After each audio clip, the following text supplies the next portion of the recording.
Hello friends, welcome to I exam भी। मैं हूं Arunima, ex manager SIDBI. And इस वीडियो में हम देखेंगे आईसीएआर असिस्टेंट की जो वैकेंसीज आई हैं उसकी नोटिफिकेशन डिटेल्स शॉर्ट में, और उसके बाद examination pattern and detailed syllabus और आपकी स्ट्रैटेजी क्या होनी चाहिए। राइट। सो आईसीएआर असिस्टेंट के लिए वैकेंसीज हैं। ICAR Indian council of agricultural research काफी अच्छा ऑर्गेनाइजेशन है, और यहाँ पे अगर आपको जॉब मिलती है it is going to be really really good. Number of vacancies quickly देख लेते हैं। यहाँ पे 2 पोस्ट के लिए है। यहाँ पे जो रिसर्च इंस्टीट्यूट्स हैं वहाँ पे 391 and head quarter 71। Total 462 vacancies हैं। काफी अच्छी नंबर ऑफ वैकेंसीज भी है। मतलब आप थोड़ी सी भी अच्छी तरह से मेहनत करते हैं, आपके सिलेक्शन के चांसेस काफी बढ़ जाते हैं। अब देख लेते हैं सैलरी। जो फर्स्ट पेज है, इन्होंने सैलरी से स्टार्ट किया है। तो रिसर्च इंस्टीट्यूट के लिए level 6 that is 34,400 basic salary होगी और 52K इन हैंड। जो आपका हेड क्वार्टर के लिए होगा, आईसीआर हेड क्वार्टर्स के लिए पे लेवल 7 में 44,900 आपका बेसिक पे, और इन हैंड सैलरी हो जाएगी 64K। जॉब प्रोफाइल और सैलरी रिलेटेड डिटेल्ड वीडियो हम आने वाले दिनों में लेकर आएंगे। सो अगर आपने वीडियो को, हमारे चैनल को सब्सक्राइब नहीं किया है, आप चैनल को सब्सक्राइब कर लें। ओके, बढ़ते हैं आगे। Important dates. So application form submit करने का जो डेट है शुरू हो रहा है 7 मई से, हो चुका है एक्चुअली 7 मई से, और 1 जून लास्ट डेट है। आप एलिजिबल हैं। एलिजिबिलिटी क्राइटेरिया भी बहुत सिंपल है। 20 से 30 ईयर्स की एज होनी चाहिए।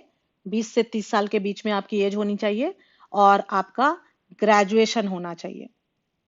सो सिंपल है। अगर आप ग्रेजुएट हैं ये फॉर्म आप फिलअप कर सकते हैं, और लास्ट डेट की वेट ना करें। अगर आप इस तरह के कॉम्पिटिटिव एग्जाम्स की तैयारी कर रहे हैं, अगर इंटरेस्टेड हैं, नहीं भी कर रहे हैं और अगर ग्रेजुएट हैं, तो आपको सोचना चाहिए, आप फॉर्म फिलअप कर दें। उसके बाद करेक्शन विंडो 5 जून से 7 जून तक, अगर कोई गलती हो गई तो करेक्शन विंडो ओपन रहेगा।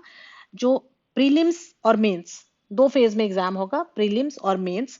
तो प्री का जो एग्जाम होगा वो जून में, last week of June tentative बता रहे हैं, लगभग लगभग बता रहे हैं। जो मेंस का एग्जाम होगा बाद में बताएंगे। स्किल टेस्ट भी होगा एक, वो भी ये बाद में बताएंगे।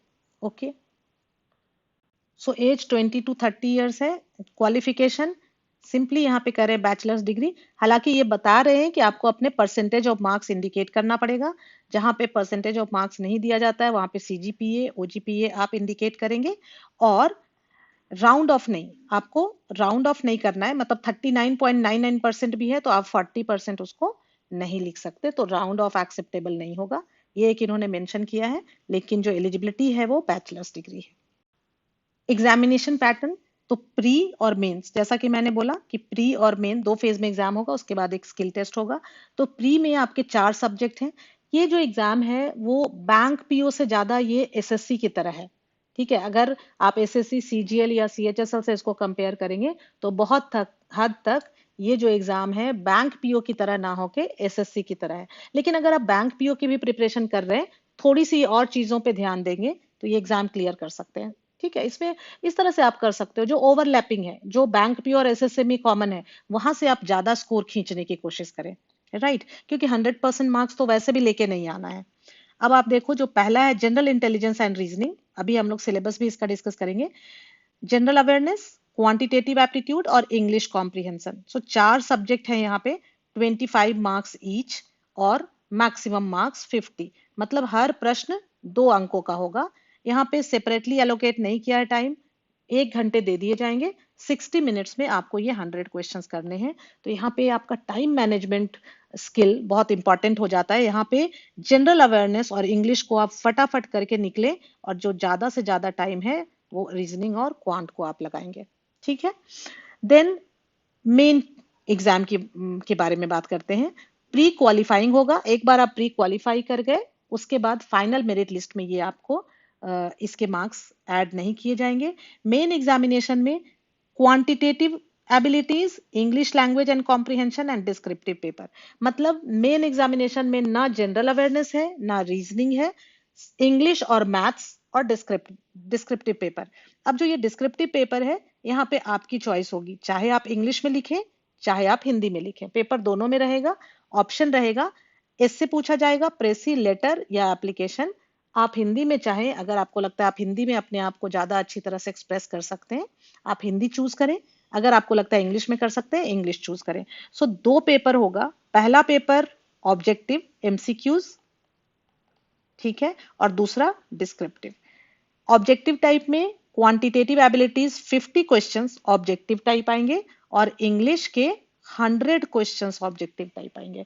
मतलब इंग्लिश को बहुत अच्छा वेटेज दिया है। अगर डिस्क्रिप्टिव इंग्लिश में भी आप अगर इंग्लिश चुनते हैं तो एक तरह से ये जिनकी इंग्लिश अच्छी है उनका तो समझो कि ये एग्जाम आसानी से क्लियर हो जाएगा, क्योंकि ज्यादातर लोगों की इंग्लिश अच्छी नहीं होती। पहले ही वो घबरा के फॉर्म फिलअप नहीं करेंगे। आपकी इंग्लिश जरा भी अच्छी है तो भी आपको जरूर इसकी तैयारी करनी चाहिए, क्योंकि इंग्लिश की जो तैयारी है ना वो बड़ी आसानी से कराई जा सकती है। अगर आपको लगता भी है कि आप इंग्लिश में वीक हैं, फिर भी इंग्लिश 1 डेढ़ महीने में ही काफी अच्छी तरीके से तैयार कराया जा सकता है, क्योंकि इंग्लिश बहुत वास्ट नहीं है, कम से कम इस एग्जाम को क्लियर करने के लिए तो नहीं। सो जरूरी ये है कि आप अब ग्रामर है तो आप वैसे देखेंगे ग्रामर तब तो बहुत कुछ है, लेकिन आपको इस एग्जाम के लिए क्या पढ़ना है वो आपको पता होना चाहिए, फिर चीजें इजी हो जाएंगी। ठीक है। सो क्वांटिटेटिव एप्टीट्यूड 50 क्वेश्चंस, 2 मार्क का हर क्वेश्चन, 100 क्वेश्चन इंग्लिश का 100 मार्क्स का, और डिस्क्रिप्टिव इंग्लिश 100 मार्क्स का। 2 घंटे दिए जाएंगे आपके ये 150 क्वेश्चंस के लिए, 150 क्वेश्चंस के लिए 2 घंटे, और यहाँ पे डिस्क्रिप्टिव के लिए जो कि 100 मार्क्स का होगा 1 घंटा। ठीक है, ये हो गया आपका पैटर्न।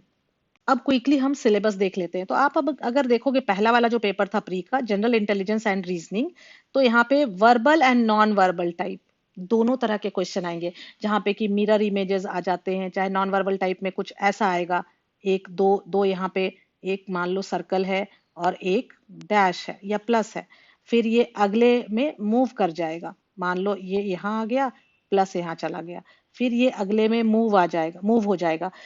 तो 4 फिगर रहेंगे और 5वां फिगर क्या होना चाहिए वो आपको बताना है। कुछ मिरर इमेज, कुछ वाटर इमेज पे क्वेश्चन हो सकते हैं, matrix. But again all these things are very interesting. अगर आपको बैंक पीओ की तैयारी कर रहे हो और ये नहीं किया है, आप 1-2 दिन बैठ के इसको करोगे, आप आराम से करने लग जाओगे। जैसा कि मैंने आपको बताया, स्पेस विजुअलाइजेशन, आपका judgment, decision making, visual memory, discrimination, observation. So ज्यादा आप देखोगे, इसको पॉज करके आप ये सारा सिलेबस देख लेना, ज्यादा ये एसएससी की तरह का सिलेबस है, राइट। अगेन जनरल अवेयरनेस पे जब हम आते हैं तो बैंक पीओ वगैरह में सिर्फ current affairs, pure current affairs questions पूछे जाते हैं, लेकिन यहाँ पे क्वेश्चंस जो होंगे history, culture, geography, economic scene, general policy, ये सबसे रिलेटेड होंगे। लेकिन हाँ, ये जरूर है कि वो कहीं ना कहीं हमारे आसपास की चीजों से ही रिलेटेड होंगे, जो हमारे रोजाना जिंदगी में जिन चीजों से हम रोज रूबरू होते हैं उससे ही रिलेटेड कोई ना कोई। आप रेफ्रिजरेटर यूज करते हो तो उसमें उसके बारे में कुछ क्वेश्चन पूछ सकता है कि वो कैसे यूज होता है, काइंड ऑफ। ठीक है। सो यहाँ पे भी आप करंट अफेयर्स पे भी ध्यान रखें, और उससे related history, culture, geography, general policy, scientific research से रिलेटेड कुछ क्वेश्चंस पूछे जा सकते हैं। ओके। क्वांट में आपका जो मैथमेटिक्स का पेपर होगा उसका सिलेबस यहाँ पे आप पॉज करके वीडियो को देख लें। सो ये भी काफी मिलता जुलता सिलेबस है एसएससी से।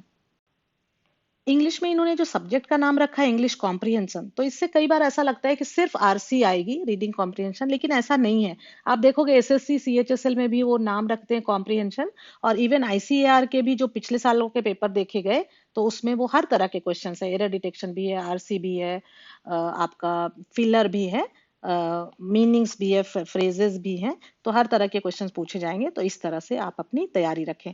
अब देखो यहाँ पे कहता है कि जो आपका part A, B and D था, मतलब reasoning, general awareness and English, ये ग्रेजुएट लेवल का आएगा, मतलब एक ग्रेजुएट की जितनी अंडरस्टैंडिंग होनी चाहिए इन चीजों की। और पार्ट सी जो कि आपका मैथ्स था, क्वांट था, ये आपका 10th लेवल तक का ही होगा। क्लियर है। मेंस में सिर्फ क्वांटिटेटिव एप्टीट्यूड और इंग्लिश है, 2 ही सब्जेक्ट हैं। यहाँ पे आप वीडियो को पॉज करके आप इसके सिलेबस को देख लें। ये एमसीक्यूज रहेंगे, मतलब ऑब्जेक्टिव टाइप, और पेपर 2 जो आपका है एसे, प्रेसी, लेटर, एप्लीकेशन, ग्रेजुएशन लेवल का रहेगा यहाँ पे। लेकिन आप चाहें तो हिंदी में भी इस पेपर को लिख सकते हैं, पेपर 2 हिंदी या इंग्लिश, जैसे आप चाहें लिख सकते हैं। अब यहाँ पे स्ट्रैटेजी क्या होनी चाहिए कि देखो, अगर आप बैंक पीओ जैसे एग्जाम्स की तैयारी करते हो तो आपको जो दोनों सब्जेक्ट में कॉमन चीजें हैं, जैसे इंग्लिश हो गया, इंग्लिश आपका प्री में भी है और मेंस में भी 100 क्वेश्चन है। इंग्लिश हो गया आपका, क्वांट हो गया, क्वांट में बहुत सारा नया सिलेबस होगा इसमें, क्योंकि यहाँ पे आप देखोगे कि थोड़ा सा ज्योमेट्री वगैरह भी है, तो आप कंपेयर करोगे जो कॉमन है। एक ही बस बात को आप गांठ बांध ले कि मान लो आप बैंक पीओ की तैयारी कर रहे हैं, तो बैंक पीओ और इस एग्जाम के सिलेबस में जो कॉमन है वहां से आप ज्यादा से ज्यादा स्कोर खींचने की कोशिश करें, और बाकी को जितना आप कर सकते हैं धीरे धीरे पढ़ते रहे।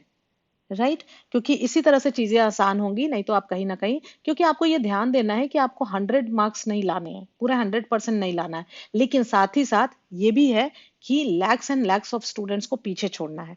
सो कहीं ना कहीं आपको उन सबसे ज्यादा मेहनत करनी पड़ेगी। राइट, सो काफी अच्छी अपॉर्चुनिटी है आपके सामने, और नंबर ऑफ वैकेंसीज भी काफी ज्यादा हैं, 462 आज की डेट में। काफी अच्छी नंबर ऑफ वैकेंसीज हैं, तो मैं तो कहूंगी, और आपका जो एलिजिबिलिटी क्राइटेरिया है, आजकल देखो ज्यादातर जो वैकेंसीज आती हैं उसमें कुछ ना कुछ, किसी में एक्सपीरियंस मांग देते हैं, किसी में वो कहते हैं कि पोस्ट ग्रेजुएशन होना चाहिए, फिर वो कह देते हैं कि इतना परसेंट होना ही चाहिए आपका, 60%। तो बहुत सारे एग्जाम में आप एलिजिबल नहीं हो पाते हो। इस एग्जाम में आप एलिजिबल हैं, तो मैं कहूंगी कि जरूर आपको ये फॉर्म फिलअप करना चाहिए। और अगर आपने अभी तक आई एग्जाम भी चैनल को सब्सक्राइब नहीं किया है, आप सब्सक्राइब कर लें। आने वाले दिनों में काफी यूजफुल वीडियोस हम लेकर आने वाले हैं। साथ ही साथ आईसीआर का हमारा कोर्स भी लॉन्च होने वाला है। 1-2 दिन में आपको मॉक टेस्ट भी मिल जाएगा आई एग्जाम भी वेबसाइट पे। और मेरे ख्याल से आपको मालूम ही होगा कि आई एग्जाम भी पे सारे मॉक टेस्ट फ्री अवेलेबल हैं। और फर्दर कोई जानकारी चाहिए तो आप इस नंबर पे कॉल कर सकते हो, 9205524028। और आप लिख सकते हो hello@iexamb.com पे। So thank you friends, thanks for watching.